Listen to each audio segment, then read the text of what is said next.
chaque fois pourtant dans les épisodes, en tout cas de la saison 1, il va y avoir des problèmes qui s'accumulent. Quand il arrive à se sortir d'un problème, un autre arrive. Et on a toujours une tension continue. En fait, les émotions, c'est les montagnes russes dans cette série. Et c'est ce qui fait la force de cette série. On est tout le temps à fond dans l'avancée des actions, l'avancée des problèmes résolus ou non résolus. L'autre point fort de la série, c'est le développement des anti-héros. Je peux pas trop dire des méchants, sachant que on parle de prisonniers, donc ils sont tous enfreint la loi dans la série. Donc je pense notamment à Bellic, qui est le gardien de la prison, enfin l'un des gardiens de la prison, et T-Bag, l'un des plus dangereux criminels prisonniers que l'on voit dans la série. Le créateur a réussi à en fait rendre attachant certains prisonniers. C'est ce qui est particulièrement important dans la série. On franchit tout le temps la limite entre le bien et le mal, et la limite tout court, la définition du bien et du mal est tout le temps retravaillée, reconstruite, et les méchants, enfin les soi-disant méchants vont avoir une part d'humanité. Et ouais, les personnages, la musique est comme le suspense, elle est ultra intense, et on s'ennuie pas une seule seconde devant un épisode de Prison Break. Toute l'écriture de la série est juste jusqu'aux répliques. Les répliques qui contrastent énormément avec l'histoire de la prison, qui est pas drôle. Toutes les répliques sont, enfin, c'est des punchlines, elles sont hyper drôles, elles sont hyper justes. Voilà, c'est une de mes séries préférées. Je la regarde, notamment la saison 1 et la saison 2. Il y a juste la saison 4 qui est vraiment moins bien. Mais en fait, le créateur avait juste prévu de faire la saison 1 pardon. Et la saison 2, c'est pour ça que, enfin la saison 3 elle est bien encore, mais la saison 4 est vraiment moins bonne. Ça c'est le petit point négatif. Ensuite, la prochaine série dont je vais vous parler, c'est Game of Thrones. Pour cette série, on est dans un univers fantastique avec 7 royaumes, et on suit plusieurs familles qui se battent donc pour le trône de fer. Dans cette série, évidemment, le gros point fort, c'est tout l'univers qui a été créé, les lieux, tous les décors, les costumes, tout est vraiment magnifique et parfaitement détaillé. En parallèle de tout cet univers qui a été créé, les personnages sont tout aussi intéressants. C'est une des séries, je pense, où il y a le plus de personnages, et pourtant ils sont tous très très très bien développés. Donc on se retrouve dans chacun des personnages, ou alors on adore les détester, ou on adore les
Brady, c'est l'un des meilleurs persos de la série.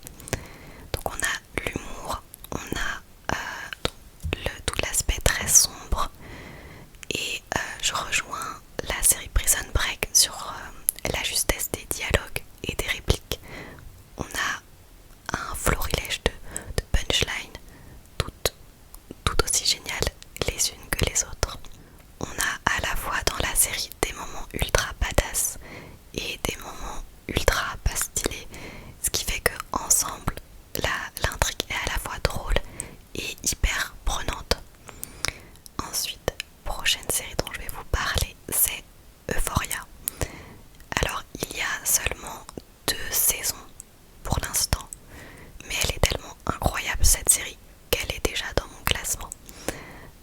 Donc cette série, elle suit le quotidien d'adolescents qui sont tous assez traumatisés, rencontrent énormément de problèmes. Donc ça parle d'addiction, d'acceptation de soi, de son corps en général.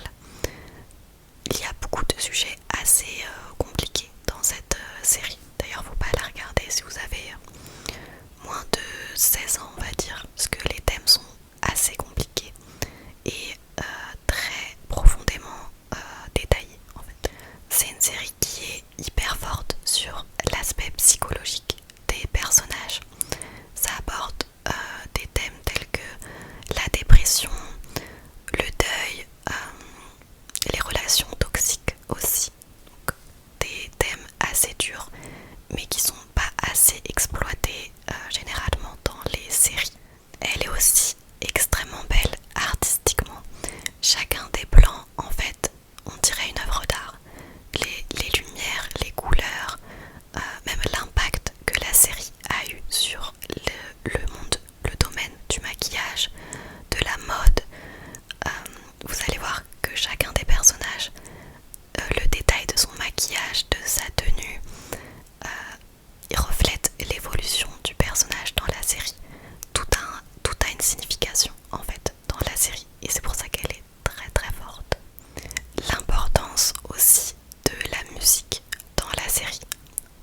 C'est une série qui est très sombre, mais aussi très stylée.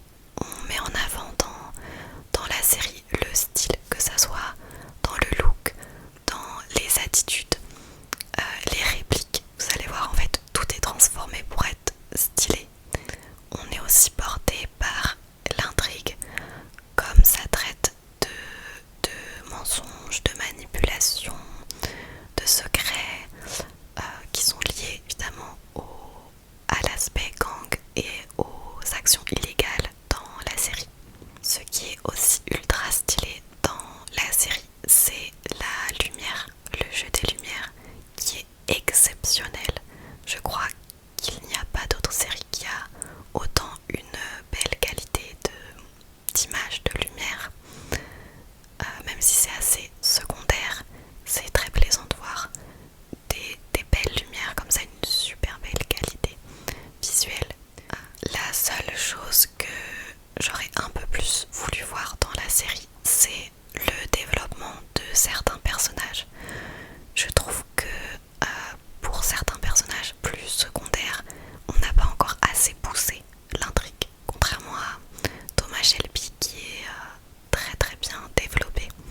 Voilà, c'est le seul petit reproche de la série. Prochaine série, l'une de mes séries préférées de tous les temps et avec laquelle j'ai grandi, c'est Desperate Housewives. Alors, Desperate Housewives, on va suivre le quotidien de femmes au foyer qui vivent dans une super belle banlieue très chic. Et on va voir que derrière toute cette belle banlieue qui paraît parfaite, dans les maisons, il y a beaucoup d'histoires très dramatiques. Ce que j'adore particulièrement dans la série, c'est que chaque épisode est parfaitement dosé. On a à la fois beaucoup d'humour, de situations improbables, les personnages sont bien développés et on a assez de drame aussi dans chacun des épisodes. Donc ça permet d'avoir un peu de tout dans un seul épisode.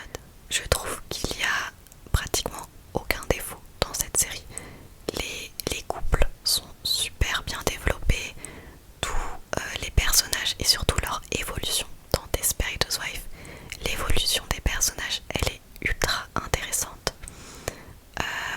Toutes les situations qui sont créées et qui vont être développées sont à la fois drôles mais vont très bien aussi servir à l'intrigue principale. Globalement, c'est une des séries les plus divertissantes qui n'ait jamais été créée et on a des acteurs tous aussi exceptionnels les uns que les autres. La dernière série que j'ai choisie pour la vidéo, c'est Suits, donc S-U-I-T-S. Là, on est dans un cabinet d'avocats. On va suivre Mike Ross et Harvey Specter. Harvey Specter, c'est l'un des plus grands avocats de la ville. Et Mike Ross, ça va être son nouvel associé. Ce que j'adore dans la série, c'est que c'est un peu comme les séries policières. On suit en même temps l'intrigue donc du cabinet d'avocats avec les cas dont ils vont s'occuper et en même temps on avance dans l'histoire des personnages, leur vie professionnelle et leur vie personnelle. Ce que j'adore dans la série, c'est malgré l'univers très qui pourrait être très rigide des avocats et très sérieux, en fait les personnages principaux sont très drôles, ils sont hyper attachants, vous allez voir. Et donc on balance entre le côté dramatique sur